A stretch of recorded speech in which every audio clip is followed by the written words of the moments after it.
Olá! A reforma tributária é absolutamente imprescindível para o país. Já se vão aí mais de 30 anos, 40 anos de discussão sobre qual é a melhor proposta de tributação para o país. E o Brasil já não aguenta mais esse tipo de discussão. Nós precisamos implantar modificações urgentes. Eu fui conversar com o think tank CCIF sobre essa proposta do imposto sobre bens e serviços, né? Um imposto que deu muito certo em vários países, está sendo implantado agora com muito sucesso na Índia e que nós queremos trazer aqui para o Brasil. Essa é uma das principais propostas que estão em tramitação na Câmara dos Deputados, aí dentro das discussões sobre a reforma tributária. O Dr. Nelson Machado foi ministro no período do governo Lula e nós conversamos um pouquinho sobre a questão da necessária deshiperburocratização da economia e demais aí situações que envolvem, né, de um ponto de vista de profissionais da contabilidade. Confira. Dr. Nelson, o IBS, esse novo imposto, né, o Imposto sobre Bens e Serviços, ele foi aplicado com muito sucesso na Nova Zelândia e agora, desde 2017, ele também vem sendo aplicado na Índia com muito sucesso. Está ajudando demais ali a reforma tributária indiana. O IBS, como é que surgiu essa ideia do IBS? E essa ideia, esse IBS que está sendo pensado para o Brasil, ele é igual ao IBS estrangeiro da Nova Zelândia ou ele é diferente? É, é importante ressaltar que o termo IBS é um nome novo do chamado IVA, Imposto sobre Valor Adicionado, que era o nome mais antigo. E IVA existe na Europa desde a década de 60, 70 e vem sendo alterado, modificado ao longo dos anos. Então hoje tem cerca de 140, 150 países adotam um imposto tipo IVA, que é imposto sobre o valor adicionado, é aquele imposto que incide ao longo da cadeia de produção, mas no final quem paga todo o imposto é o consumidor. É o consumidor de quê? De bens e serviços. Portanto, esse imposto chama Imposto sobre Bens e Serviços, que é um imposto sobre o consumidor, que vai pagar em última instância o tributo. Ao longo dos últimos anos, esse imposto, esse IVA, tem sofrido modificações. Na Europa há muitas isenções, há alíquotas diferenciadas, tal. O da Nova Zelândia, que é praticamente um dos últimos que foram implantados, é um imposto no qual nós estamos nos espelhando, porque trabalha com alíquota única, sem redução de base de cálculo, sem qualquer tipo de incentivo fiscal. Então, o nosso modelo ele se louva muito na implantação do IVA na Nova Zelândia. Mas também, para algumas questões específicas, nós estamos olhando as experiências da África do Sul, a experiência da Índia e, objetivamente, nós temos tido também contato com pesquisadores estrangeiros, como a Rita Della Féria, o Vasco, que são pessoas que trabalharam ou no IVA europeu ou estão trabalhando em implantação de IVA ao longo do mundo. Inclusive contando sempre com a participação do professor Isaías, que até pouco tempo atrás participava aqui do CCIF, ou CCIF, que eu prefiro. Ah, sim, sim. Então, não tem nada a ver, por exemplo, com uma nova CPMF, digamos assim. Ah, sim. Ele é um imposto completamente diferente e ele é um imposto que tem base científica, não é um arranjo, ou não é, como muitos jornalistas às vezes falam, né, uma junção de vários impostos em um só. Na verdade, ele é um novo imposto e ele é um imposto que tem aí uma base científica.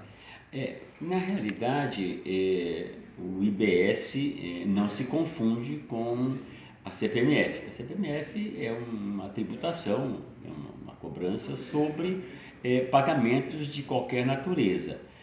Nesse caso aqui, nós estamos dentro de uma configuração onde você tributa normalmente o fluxo da renda, o fluxo do consumo, a diferença entre o fluxo da renda e o fluxo de consumo vira propriedade, e aí se tributa a propriedade. Então, esse é o modelo geral de tributação no mundo. Nós estamos no IBS discutindo o imposto sobre o consumo. Então, nesse sentido, nesse diapasão, não há nenhuma confusão com a CPMF. Passa longe essa questão. Essa questão é outro imposto. Outro imposto. E, claro, na medida em que no Brasil nós temos vários impostos que incidem sobre o consumo, então o IPI, o ISS, o PIS, COFINS, ICMS, como eles incidem sobre essa base tributária que é o consumo, que é a mesma base tributária do IBS, a nossa proposta é que se crie o IBS e que se extinga esses outros impostos sobre o consumo. Então a gente teria um único imposto sobre o consumo, que seria o IBS. Perfeito. Uma das grandes preocupações dos contadores atualmente, né, é sobre, não é nem sobre o imposto em si ou sobre como isso vai ser implantado, mas é a pós-implantação, né, como que isso vai acontecer. Nós aqui na América Latina, nós tivemos 2 casos de implantação de reforma tributária no Chile e também na Colômbia recentemente. E em todos esses 2 casos, houve aí surgiram, né, problemas muito graves, né, de pós-implantação. Né? Tiveram que entrar na justiça, os prazos eram exíguos, as administrações tributárias não conseguiram acompanhar o ritmo das mudanças. Na Colômbia, por exemplo, os contadores tiveram que fazer protestos de rua para conseguir, né, enviar as informações, fazer o e-reporting, né, corretamente, no caso aqui no Brasil, as obrigações fiscais e acessórias, né? E esse é um ponto muito importante aqui no Brasil, que nós temos aí muita obrigação fiscal e acessória, né? Aliás, nós somos um país campeão nesse sentido, né? Com 1958 horas de obrigações fiscais, né? No levantamento do Doing Business, né? do Banco Mundial. A pergunta é a seguinte, né? Nós temos que fazer, então, o CCIF propõe uma regra de transição de 10 anos, né, para que você não tenha um impacto muito forte na implantação desse sistema para a área pública, uma diminuição de arrecadação. Nós estamos vendo que há uma certa incoerência, né? Porque promete-se desburocratização ou deshiperburocratização, mas na verdade, pelo menos durante 10 anos, vai acontecer justamente o contrário, vai ter mais burocracia, né? Você vai colocar mais um imposto e vai permanecer com os impostos antigos. Como é que a gente pode lidar com essa questão? Como é que a gente pode melhorar o pós-implantação? De repente, há como a gente diminuir esse prazo de regra de transição? Observe, o IBS, da maneira como está sendo proposto, é um imposto muito simples. Aliás, tem alguns que dizem que IBS não é imposto bem serviço, é um imposto bem simples. Ah, interessante, né? Então, imposto bem simples. Imposto bem simples. Uhum. Então, qual é a questão? Esse imposto que nós estamos propondo, ele não terá nenhum tipo de redução de base de cálculo, não terá nenhuma isenção, terá alíquota única e terá crédito pleno. Então isso significa que tudo aquilo que uma empresa adquirir dará crédito, tudo aquilo que ela vender dará débito. A recolhimento do tributo é a diferença entre a entrada e saída, é o tributo a ser arrecadado.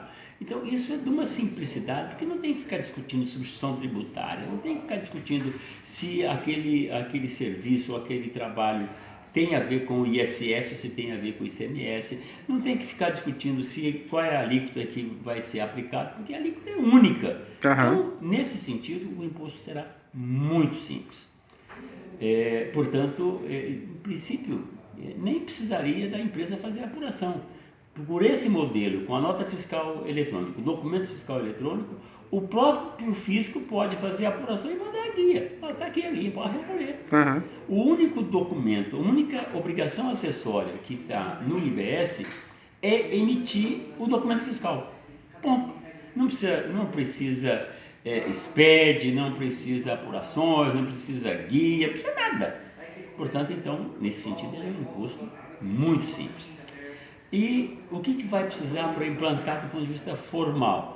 É no documento fiscal colocar um campo do IBS para destacar, porque ele vai ser incidido sobre o valor líquido de imposto, portanto vai estar destacado na nota, não é em subterfúgio, feito por dentro, essa coisa toda. Então, ele é um imposto bem simples nesse sentido. Por que a transição de 10 anos? A transição de 10 anos é um número que pode ser diferente, né? Não tem uma questão técnica que vai dizer ou fixa nisso. 10 de qualquer sorte. Não. Qual que é a ideia? É que nos primeiros 2 anos nós vamos ter que aprovar a PEC, aprovar a lei complementar, aprovar regulamento, então você tem que fazer sistemas. Então tem 2 anos para começar a brincadeira, só antes de começar a transição. Não começou nada ainda, mas nós temos que aprovar a lei, aprovar o regulamento, lei complementar, etc. Começar a fazer sistema. Depois de feito isso, aí sim começa a transição. Qual é a transição de 10 anos? É a gente ter um primeiro ano, uma alíquota bem pequena, 1%, algo assim, uma redução pequena do COFINS, para poder calibrar a alíquota. Quanto que eu preciso, quanto que 1% de IBS arrecada de tributo. Para saber quanto que ele arrecada, para saber qual é a alíquota que eu vou colocar para reduzir 1/8 nas alíquotas dos impostos vigentes. E aí vai até que os impostos vigentes cheguem a zero e o IBS chegue então na sua plenitude. Por isso que está colocado esse tempo de 10 anos. Mas se a sociedade entender que quer fazer em 5, tudo bem, vamos fazer em 5, não tem problema. Se as empresas acharem que fizeram investimentos em locais que dão incentivos fiscais e que não podem perder o investimento muito rapidamente, então talvez queiram 12. Então a definição vai ser uma definição de acordo entre o sistema produtivo e os consumidores, para definir um número. 10 anos é um bom número. E eu acho que não há o risco de aumentar a burocracia, porque o imposto será muito simples. É possível até que com o avanço do IBS se reduza as obrigações acessórias que existem hoje. Agora, de qualquer sorte, ao fim do período nós jogamos toda essa coisa fora e fica com o imposto bem limpinho, cheirosinho, igual o nenenzinho saindo do banho. Beleza, tá ótimo. Nós poderíamos, então, ter, por exemplo, uma regra de para, digamos, a partir do dia 1º de janeiro de 2020, 2021, todas as empresas começam a operar em IBS. Né? Por exemplo, a gente poderia antes fazer uma simulação com os dados que a Receita Federal tem no Big Data deles. De repente, aí, para obter digamos, essa alíquota, né? Ao invés de fazer, de repente, uma regra de transição. Né? Ou então também, doutor Machado, o que a gente percebe? Né? As grandes empresas, elas são responsáveis pela arrecadação da maior parte dos impostos. Então, faria a regra de transição para as grandes empresas, né? E para as pequenas e médias, principalmente as microempresas, aquelas empresas pequenas, você já liberaria o IBS já direto. Você não teria mais os impostos antigos, você já teria os impostos novos e elas começariam a operar já com simplicidade. Porque aí nós já, efetivamente, já traríamos aí uma desburocratização gigantesca, né, para a economia. O que nós precisamos fazer crescer no momento são as pequenas e médias empresas. Né? Então, na realidade, a nossa formulação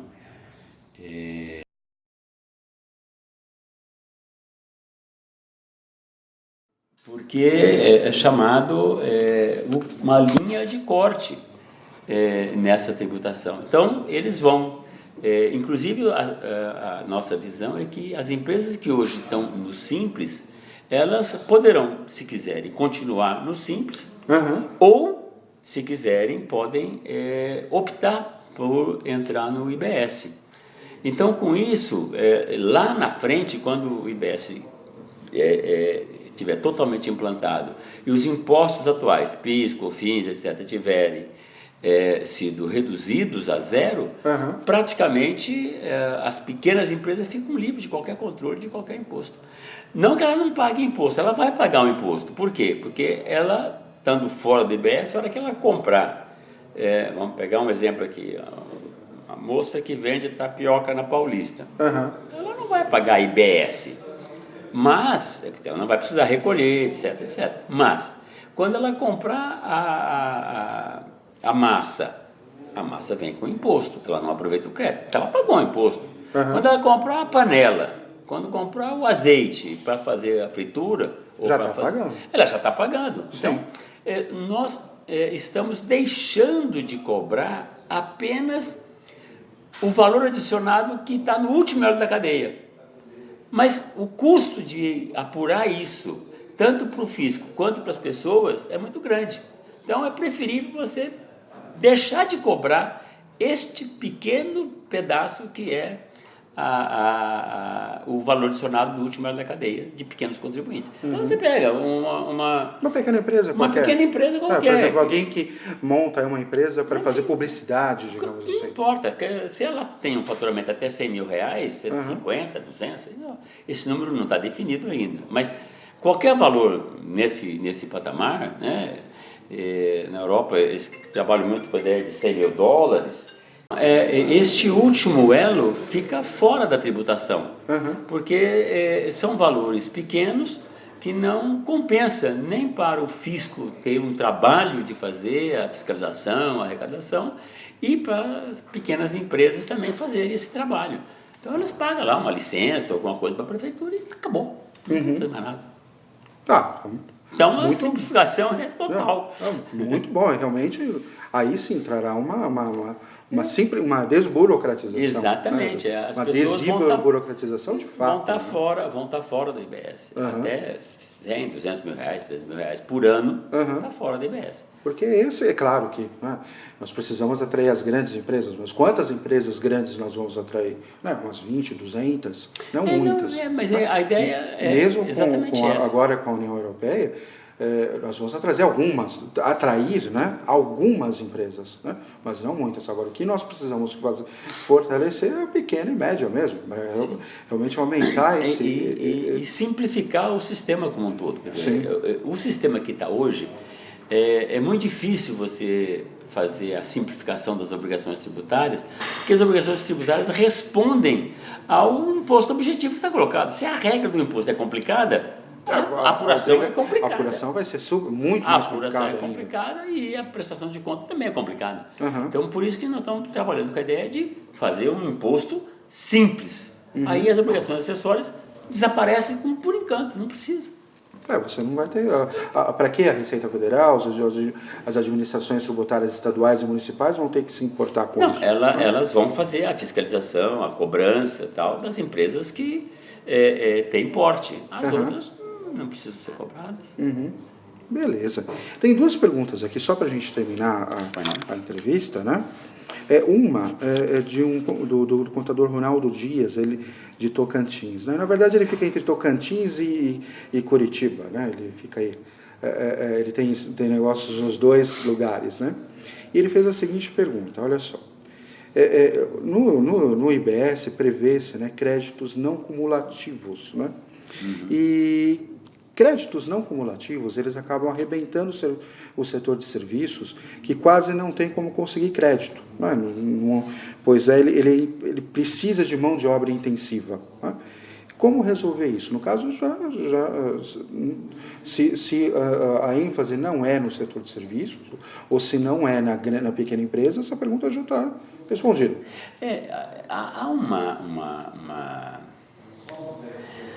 Há uma questão que é efetiva, que o setor de serviço, Como hoje ele é tributado com o ISS, que é um imposto nesse sentido cumulativo, porque você paga o ISS e depois você não aproveita o crédito para frente, você dá uma nota de fiscal de serviço.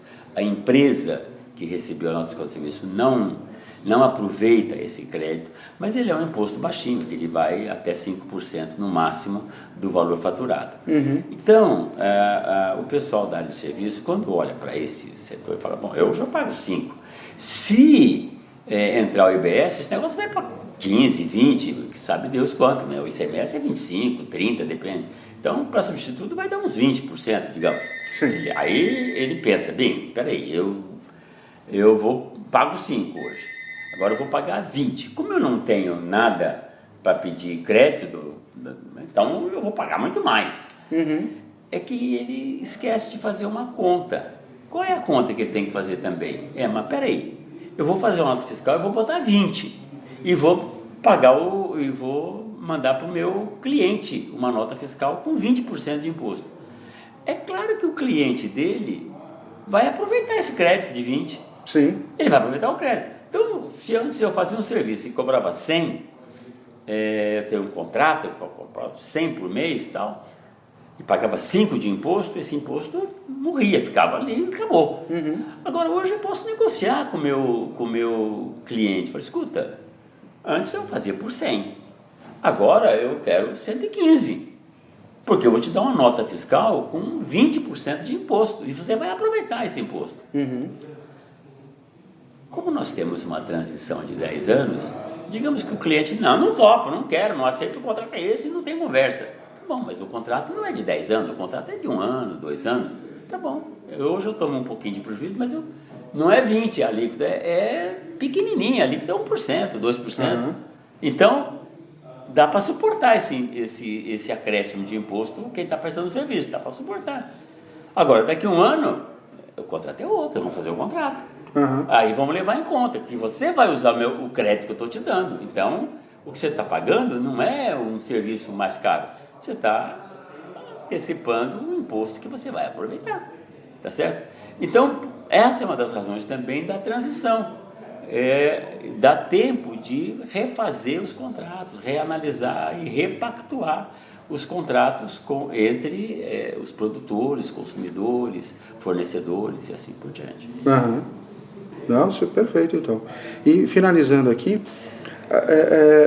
tem essa questão da repartição, né? A mudança de consumo para a origem, né? Que é um assunto meio complicado também. Se os meios de produção eles estão na origem, né? Por exemplo, nas cidades, né?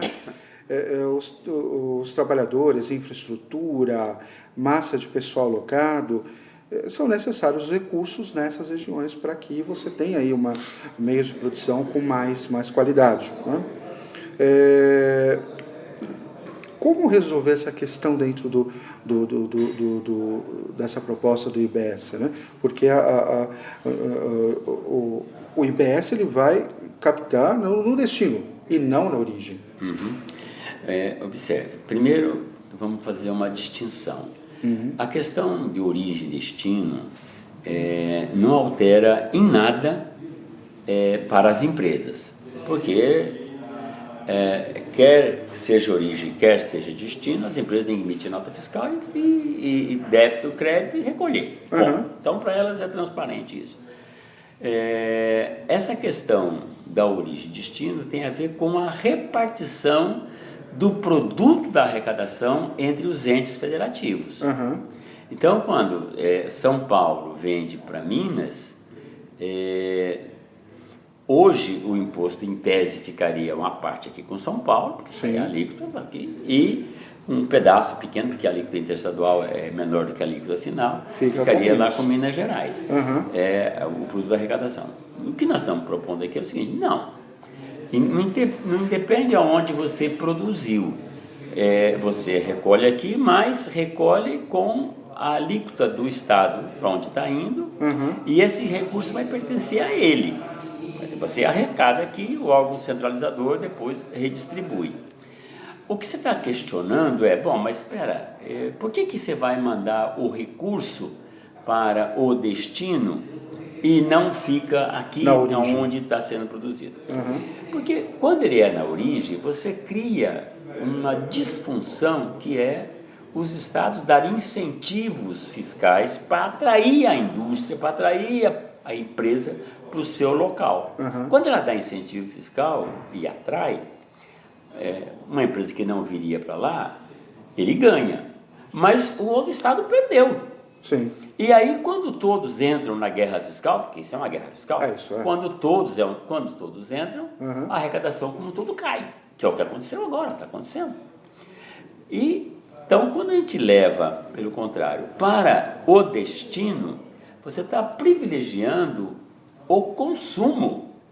Então, aonde tem população que consome, ali é que ele está, ali é que ele mora, ali é que ele usa escola, ali é que ele compra o seu material, sua mercadoria. Portanto, é justo que o imposto fique ali.